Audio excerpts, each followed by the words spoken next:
CM Revanth Reddy Maharashtra వెళ్లి అన్ని పచ్చి అబద్ధాలు చెప్పారని అన్నారు హరీష్ రావు. ఎన్నికల సమయంలో ఇచ్చిన హామీల్లో ఏ ఒక్క హామీని అమలు చేయలేదని చెప్పారు.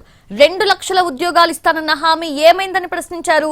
కాంగ్రెస్ ఇచ్చామని చెప్తున్న 50,000 ఉద్యోగాలకు కూడా నోటిఫికేషన్స్ బీఆర్ఎస్ ప్రభుత్వ సమయంలో ఇచ్చినవేనని అన్నారు హరీష్ రావు.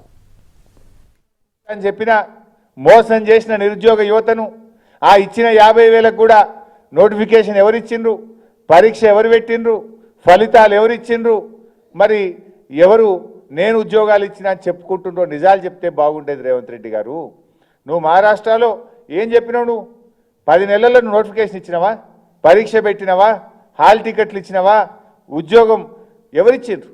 ఇవన్నీ చేసింది బీఆర్ఎస్ ప్రభుత్వం. నువ్వు వచ్చిన తర్వాత నోటిఫికేషన్లు ఇచ్చింది లేదు, ఇచ్చిన మాట ప్రకారంగా 2 లక్షల ఉద్యోగాలు ఇచ్చింది లేదు. ఏ అశోక్ నగర్ సెంట్రల్ లైబ్రరీలో రాహుల్ గాంధీ గారు రేవంత్ రెడ్డి గారు వెళ్ళి మాట ఇచ్చిండ్రో ఆ అశోక్ నగర్ సెంట్రల్ లైబ్రరీకి పోలీసులను పంపించి ఆ పిల్లల ఈపులు కమిలిపోయేటట్టు కొట్టించిన చరిత్ర కాంగ్రెస్ పార్టీది, రేవంత్ రెడ్డిది. ఉద్యోగం